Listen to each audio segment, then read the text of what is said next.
Okay, we gotta start over. From the beginning. Yeah. What are we talking about? Overkill Studios. Okay. Underkill. No. Overkill, undercook. Overkill, underpromise. Overpromise, underdeliver. Stop talking right now. So Overkill Studios made the Payday series. The first title being Payday the Heist, which was released in October 2011. It was a simple 4-player co-op wave-based shooting game similar to Left 4 Dead, which was released a few years before, November 17th, 2008. First off, your role. Secondly, you need to explain some terms. Co-op, pretty self-explanatory. Wave-based, there are people who don't play games. What the fuck is that? Wave-based is waves of enemies coming to attack you with lulls in between. Awesome. With, like, lulls, like, gaps, or lulls, like, they're like, hello, hello, hello, hello. Both. Oh, okay. That's when you can have your LOLs, is in the LULs. The game's like, hello, hello, hello, and you're like, oh shit, they're coming back. When the game stops laughing, you're fucked. And it's a shooting game. That's pretty self-explanatory. Shooting game. You shoot things. Okay. You shoot gun at people and they die. FPS? Correct. Okay, first-person shooter for anybody who doesn't know FPS. Well, they'd also Or can be frames frames per per second. second, Which, if you're which, talking about you know. PC gaming, either one is. So you It's- gotta even specify. consoles, too. Yeah, well, most people are less concerned about it with consoles, but it's becoming a bigger concern, I will agree. I get just so fucking sick of people bitching. They're like, oh, the Switch, man, it's playing this game, it's only at 45 frames per second. I'm like, fuck you, your eyes can only detect up to 60 anyway, asshole. Yeah, this, Anyway, every level in the game was meant to be like a grandiose and extravagant heist movie. Like the Kingsman. Wait, no. I did it again. Like Hudson Hawk. Fuck you, that's an Kinda, extravagant yeah. heist movie. Or yeah. Heat, Reservoir Dogs. I've never seen this. All of those suck compared to Hudson Hawk. You're biased. Hudson Hawk is the tits. You could argue that The Fifth Element's kind of a heist movie. It's all about trying to get the 4 stones and trying to get the Fifth Element. Zerg just sucks at it. So does that mean Infinity War is a heist movie? As told by the point of view of Thanos, yes. And also he's the hero if you look at it from Thanos' perspective. So every level is meant to be like a movie. Hudson Hawk. And Bane is a shadowy and unknown man pulling the strings and guiding the gang through every heist. Like Charlie from Charlie's Angels. As the mastermind. Like Charlie from Charlie's Angels. Unlike Charlie from Charlie's Or Angels. that guy. Osmosis Jones? No, Tom Selleck and his mustache. Magnum PI? Yeah, didn't he have a guy that you never saw? I don't know. I don't remember. It's been a long time since I've seen Magnum PI. I just remember that magnificent mustache. I used to have a poster of Tom Selleck shirtless in my bedroom when I was about 8 years old. That is weird. When you were 8. I still have a poster of his mustache, so... No, actually, I don't. But That's even weirder. he has a magnificent facial hair. Has a magnificent facial hair. Just one. The mustache is, in fact, just one giant fucking hair. It's not a bunch of little ones. It's just one big fucking hair. What if it was actually a caterpillar? That's sad. It should My- have been a my gym butterfly by partner's- now. My gym partner's a monkey. Don't you remember? His mustache was a caterpillar. Yeah. Oh, yeah. Fisticuffs! God damn, that show was stupid. I loved it. I don't know what fisticuffs is. Neither do I. Butter in my butt. So dumb. I liked it, but it was so dumb. Alright. Yeah, So- back to your... Yeah. We digress. He makes sure that the gang gets through every heist, even when things go wrong. Like Charlie from Charlie's Angels. Actually, no, I don't know if Charlie ever actually No, that's more interferes. Boz. Now, Charlie doesn't give a shit. He just gives him the direction. Yeah, I literally have no idea. It's kind of like Ninja, because they have their, like, Chunin, I think it is, that, like, gives them their instructions, and then there's someone that gives the Chunin instructions. So Bosley would be their Chunin, and then whoever... What? I researched it for a story. Anyway, go ahead. Alright, so... They're said kind of gang... like Pokemon, where like Bane is like Professor Oak, and he's like, "Yo, trainers, fuck you, go do what you want." And the trainers are like, "Yo, fucking Pokemon, do what I tell you." And I'm like, No. yeah, fuck you, man. No. Anyway, go on with your Professor story. Oak's lurking in the shadows, man. You fuck up, he's right there. No, Professor Oak is always watching in case you use your bike indoors. Kind of a creep. Consists of Dallas, who was a member of the Chicago mob who rose from thug all the way to hitman. Is his last name Texas? No. But he's from Texas, isn't he? His moniker is Dallas. I don't actually know where he's from. He's American. Oh. Dallas Corbin? I believe Corbin his Dallas. Stop name comparing it to the Fifth Element. I believe his name is Nathan Steele. Multipass. Nathan Steele. Multi-pass. Alright, so Is his middle name Must or Will? Nathan Must Steele. Nathan Will Steele. He's a thief, but he does. Or Right, to the ironic. developers. I Okay. mean, fucking, you want to talk about names that set you up for it? Fucking Thelonious Gru from fucking Despicable Me. Name is literally Felony. Yeah, and I don't know where they got the Gru from, but there is a very cool Gru the Barbarian. It's like a parody of like Conan the Barbarian. It's pretty fucking sweet. Yeah. Alright, So, Dallas decides to pit the two mobs against each other. This backfires though when they realize Dallas was the one who did this, so they both put a bounty on his head. Okay.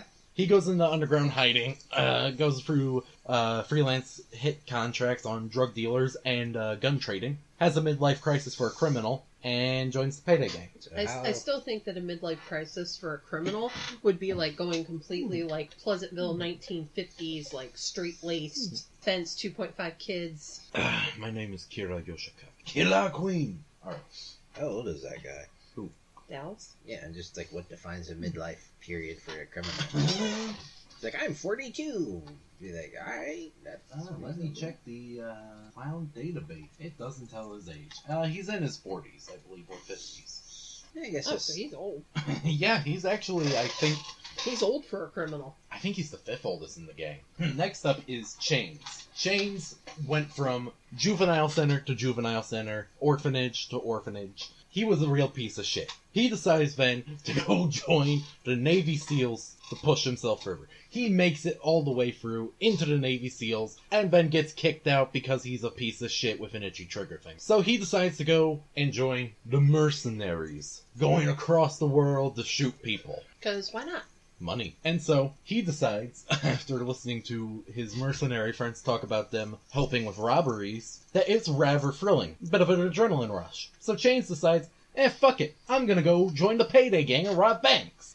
That seems actually like a step backwards. Because, like, the dudes that work for, like, shit, I don't know what it's called anymore. It used to be Blackwater. I think it's Z now. Speaking of Blackwater, those guys make, like, serious crazy bank. Like, yeah, they do. Definitely. For this guy to, like, go to bank robbing, like... Well, he wasn't a part of Blackwater. I'm just saying mercenaries on the whole seem to make some pretty good money, or at least they can. Yeah, but and if also... this guy was a Navy SEAL... Remember, he's looking for excitement. I'm just saying, like, if all he wanted was cash, like, whatever. I mean, if he's after excitement, then that's fine. But, like, if he was a Navy SEAL, I don't think he'd have a problem being picked up by one of the premier mercenary groups, and he could make lots of money, but maybe he'd be bored. I don't know. Yeah, so Chains joins the Payday gang, which leads into the next member, a nice family man named Ulf. He cared for his family, running his software company, and eventually Ulf ran into trouble during an economic crisis, where all but one of his clients fucking vanished.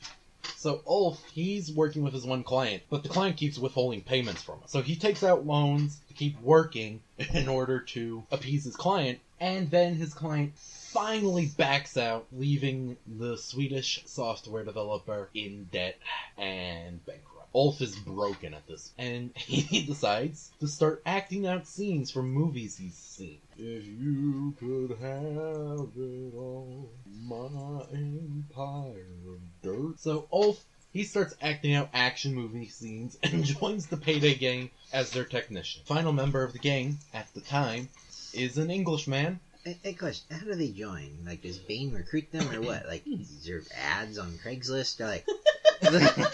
Looking for heisters! Looking for middle-aged, overweight tech guy who wants to play Arnold Schwarzenegger. Ah, that's me, buddies. Like, what? No, fuck you, Ulf, man. Why does He's he not. sound like that? He's not overweight. Firstly, Dude, whatever, man. He's a computer guy. he took on the totally is. moniker of Wolf for his code name. That's because his name is Wolf. That's real creative there, motherfucker. Wolf. Fuck you. I'm Wolf the Wolf. Yeah, man. Well, you want to talk about originality? The final member of the crew is an Englishman who got in the fight, participated in underground boxing matches, and believed jobs should be far and few with high payouts. Tom Cruise?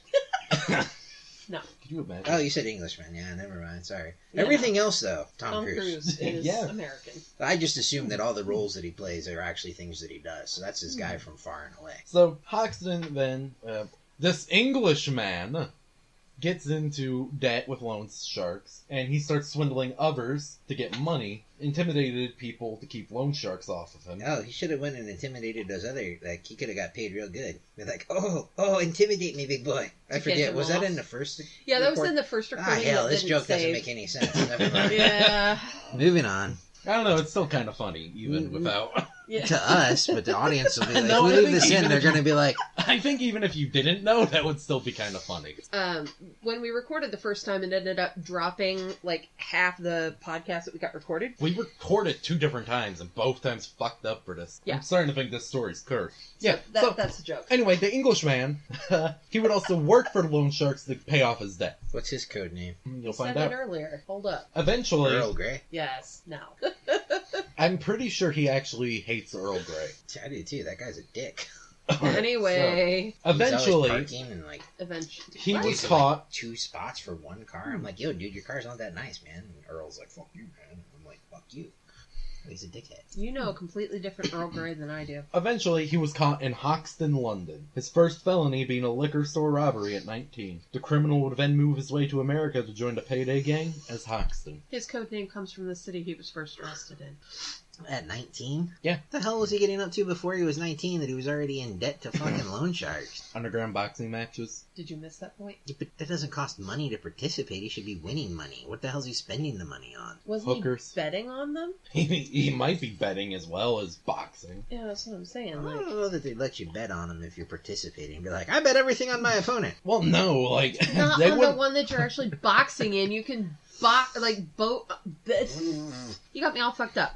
You can bet on the other boxers when you're not in the fucking ring. Tell that to the MLB commissioner, man. He still won't reinstate Pete Rose and make him eligible for the Hall. Pete's like, I never bet on the Reds. Which he probably did. But he's like, I never bet against the Reds, and I believe that, actually. The extent of variety in the heist range from First World Bank, which involves robbing a bank and blowing a hole into a neighboring building to escape after stealing the vault. Stealing the vault? The vault money, to be exact. I was like, are they going to steal the whole vault?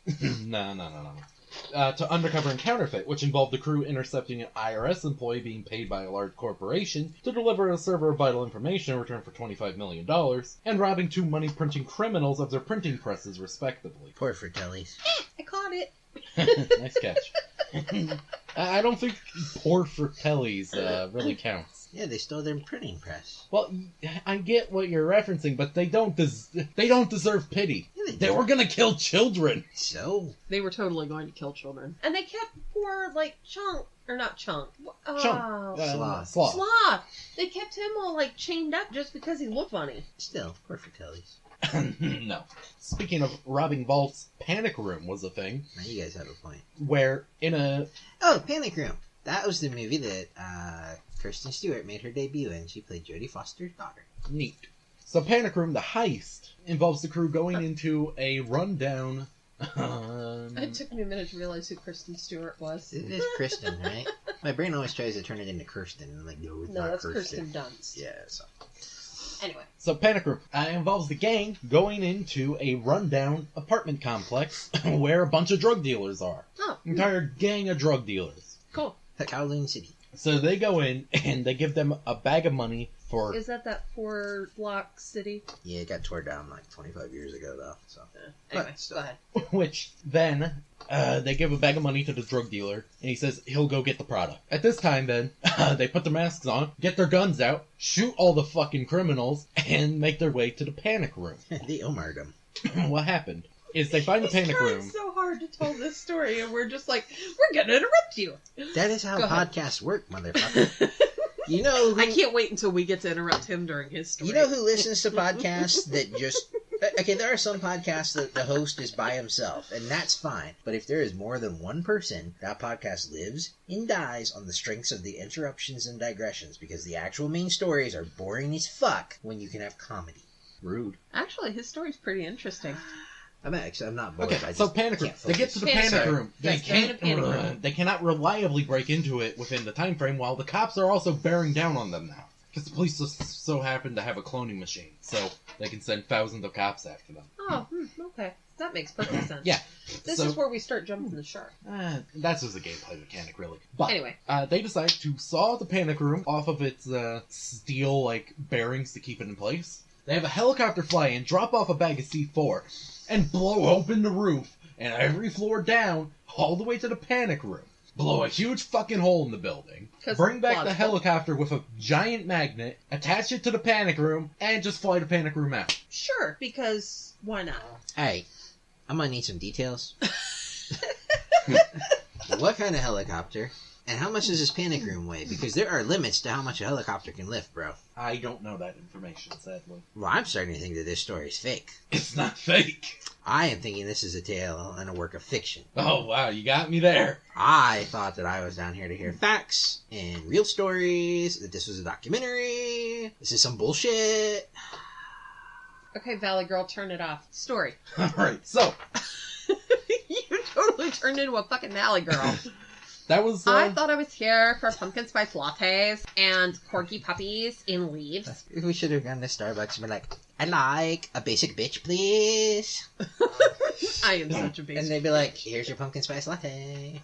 Like, thank you. They don't have the pumpkin spice in yet. Like, where are your yoga pants? Why would That's the back Starbucks of- sell... No, that's back in the back of We Target. were at Target, so whatever, man. Oh, yeah, but why would Starbucks sell yoga pants? No, he said yoga pads. No, pants. Oh, you did say pants. Yeah, they wouldn't sell either one, so whatever, but... No, but Target does, and the Starbucks we went to was inside Target. Okay. Do you have those yoga pants in pumpkin spice? I have to have my pants in pumpkin spice. Yeah, because my cooch, it has taste buds and teeth. Yeah. Vagina dentata? Yes. Alright, so the Get a first tongue. Payday didn't have much of a story. Shush you. No, that would have stepped too far. I'm okay with the vagina dentata, but your vagina having a tongue? Ugh. Oh, so they're gonna have taste buds. That's why it needs flavored pants, You bro. could have it No, maybe the lined flavored pants around, rub like... off, so it's like, incentive. Couldn't you just have, like, the taste buds lined on, like, the walls of the juju? It needs a Yeah. tongue. Actually, now I'm just picturing it as like the twins, and you have like a little like head from a twin that you absorb. It's like that, but like it's got teeth and a tongue and like one eyeball. It's like... That's horrifying. Alright, so the first Payday didn't have much of a story, but it did have a secret ARG, alternate reality game, that was tied into it once its only DLC release. The CEO of Overkill at the time, Bo Anderson, began to drop cryptic hints a few days after the DLC was released. Yeah, this is the cool part. Did he call himself Banderson? No, You're Banderson. you're banned. What about Ender O? No. Ender. Anyway. So anyway, the player base began to speculate there was a secret somewhere in the game, and threatened to kill Bo's persona in the game as the manager of First World Bank. At this, he would reply, "No, please don't! The secret is in the bank's vault, on Overkill 145+. The hardest difficult." Following this, on the same day as his first message, he would reply to a question involving the accuracy stat when you shoot cameras in a strange fashion. "No, you want your accuracy. Let the cameras be. Cops will appreciate it." About a week after these two messages, the player base identified something fascinating in one of the new heists added in the DLC, Counterfeit. When the map is played in multiplayer, a radio plays music before turning to static. Taking the static into an audio management system, such as Audacity, would reveal an image. Yo, we missed a thing. We missed a thing? Yes. What thing did we miss? Not everybody is hip to... Whoop. Your chair is, like, super fucking loud, bro. Yeah, for Anyway. why don't you turn it and face this way, and then it'd be less of you leaning. If put your feet down. Wow, magic. Amazing when you move your center of gravity. Shit, stop moving. No, ARG, define that. I did. I wasn't listening. I said alternate reality game. Okay, define that. Alright, alternate reality game. It's essentially a puzzle that you have to solve in reality. To what end? Okay, so, like, it's something that's in the game that you take out of the game to process, And then, and then it'll You- relate back to the game. yes. Okay. There, because not everybody's hip as to what that is. I wasn't hip to what that was, so I'm There's glad you also explained Google. it. So, anyway, No, but that's the point. We have to tell them, because if they're listening to this, they're not going to stop the podcast, Google it, and then come back to the podcast. Be like, yo, dickheads, Google it. That'll be our catchphrase. alright, so, Anyway, about a week after these two messages, the player base said, this image that was revealed in Audacity or whatever audio management system was an image of 6 arrows with 12 pillars, an X, and the phrases Muria in Baldwin 1174. A few days after this discovery is a new patch with the following dialogue in the notes. Update 15 is live! Added a tester achievement to test a new way of giving out achievements. You cannot get it right now, only Overkill devs can. This achievement would be used to identify anybody who figured out the secret. Mere hours after this update, a user named Finale almost cracked the code, proclaiming that we are idiots! I believe I have the answer to the boxes! The vault hallway in First World Bank perfectly matches the diagram in the first image. 8 square columns, space to move all around, positioning for 4 people at each arrow. And the X represents either the entrance or the area behind the desk. Why are you talking with a voice like you're smoking 2 packs a day? Is that what the guy that figured this out sounds like? Like, It was his finale. He sounded like 4-year-old Tom Waits. No, actually, I was listening to some of his like really early shit, and I'm like, what? yeah. I was like, what? Yeah, like, I hope that I don't fall in love with you. Like, he's not all gravelly in that one. I mean, it's good, but it weirded me out. I was like, what the fuck is going on? 3 days after, with the fan base trying to figure it out, Bo comes back to leave another message. Ages of angst. Sob, sob, sob. I've seen people almost there. So close, guys. You have to have faith. And if you don't, just take a hint from the French. Sit down with a couple friends in a quiet place and have a drink. It always makes me think better. Speaking of that, I'm almost back. Thanks for the cheers, guys. I'm soon back to my old evil self. Bo. This message would hint back to counterfeit. In the basement of one of the owners of the money printer, one has a lavish lounging area with a bar. Sitting at the bar, with 4 members in your team, would reveal a new static message. New static message discovered in counterfeit. Rearrange the code now looks like this. S16334226 YGGDRASIL684048W36. What the fuck was that? Is that supposed to make sense to anybody? Well, in the very middle of it, Yggdrasil, the world tree. Aha, okay. Because I'm like, what is all that babble? Bo would take notice of the work done so far and congratulate the hunters that have identified the trigger for the static, explaining further, paraphrased, Hey, well, Hey, well, turn the page. done! And kudos to all the others as well. You got that from the hint. You had the Last Supper with your friends, and someone else found a static in the radio at the table on the patio looking like the Last Supper. And there's also Wilson's and Mr. M's Last Supper out there if you think about it. The compass that you guys have been looking at points at the wall with the Last Supper and some places downstairs like in Wilson's basement. You even used that compass to confirm the rearrangement of the Yggdrasil. Brilliant. Lots of other non-linear clues lead to the 2 statics as you have seen. Well done anyhow. Now on the other threads, there's one guy who's particularly smart when it comes to reading a static picture. You should work with him. I think you can put 2 and 2 together and have people watch you take the gold. It is all there to go all the way. Great to see. This obviously was referring to finale. As people began digging through the game files and taking shortcuts would begin to make those hunting for the secret run in circles. Inciting Bo to chime in again. Hi guys, I need to step in here and set a few things in order, as hacking of files and shortcutting is making you run in circles. Some people hacked files and got access to clues due to be unlocked by other clues.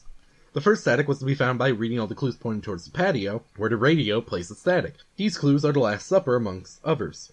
Many bypass this and now take these clues as other clues. Second static was to be found by reading Last Supper and downstairs clues by pictures and compass rug pointers. Also figuring out that you need 4 people. Now you found 2 statics and have a number of clues in there for the next step. That step is in there. You just need to read the statics. It is in there. Some have been close. It is close to finale. Again referencing the user. First static gives this, and you need to work with it. Baldwin1174. What is so special with him? How does he relate to Payday? 8 squares, or what/where are they? Muria. Face it. It is backwards. X. What is X supposed to be?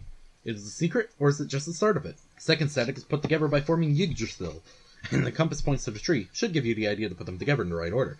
The North Saga, the God's Tree of Life. All that gives a Google coordinate that shows Bolivia? Temple? What is it? How can it be used? Have you looked at it? Really? 4 guys and 1 problem. You should win.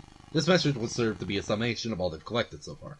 Bo would leave another message. Guys, I'm heading to France. In the meantime, I ask you, blue or red pill? What's it going to be? Consider that when you ponder upon the pillars of which this mystery lies. Baldwin, gold, the temple, and the X. Before I head north from France and back home again, I trust you have solved this. This message would serve as a clue that the squares were in fact pillars, but would leave out that it was in First World Bank. Another user quickly picked up on this with the following message. New hint.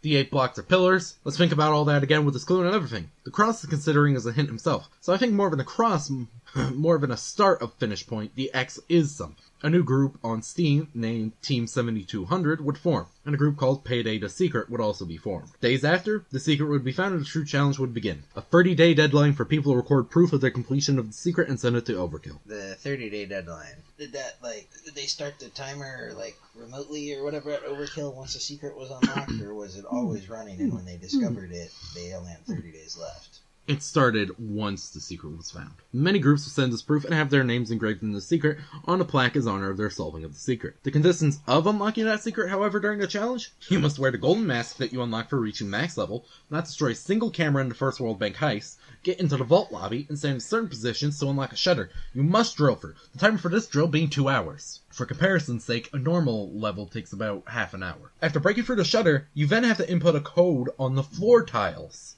And if you mess up, poison gas would flood the vault area and prevent you from opening the vault, which contains ancient Mayan gold. And the clues for how to get here is Muria and Baldwin 1174. Muria was Aurum backwards, which is Latin for gold. Baldwin 1174 was referring to the King of Jerusalem's coronation, Baldwin IV. Baldwin suffered from leprosy and thus often wore a mask. Combining the two revealed gold mask. A compass rug points to Yggdrasil. The temple that solving Yggdrasil gave you had a spiral design motif, which hints at the spiral rug that shows what tiles you need to press in the floor in order to open up the vault. They then released an anniversary picture that contained literally every part of the secret, so that way you knew what to do. It had the cameras, it had the golden masks, it had the first static image, and the Latin translation of First World Bank. So that was pretty good. Afterwards, in the aftermath of the secret, all the people who showed proof of them finishing the secret were invited into the Payday the Secret group, giving them access to a unique batch of masks and a unique message from Bane, the primary mastermind of the Payday gang. Team, we finally made it. Hitting First World Bank and stealing the mine gold in the nose of Mr. Trust. This surely sent a message on the crime net. I'm picking up much more heat than expected, though. We have to lay low for a while and then get out of town. Senior Hector is eager to close this deal. We will meet up with his right-hand man in DC next year to test the grounds and fence the gold. Over Christmas, you guys need to stay low. Don't spend anything. This is the big one, gentlemen.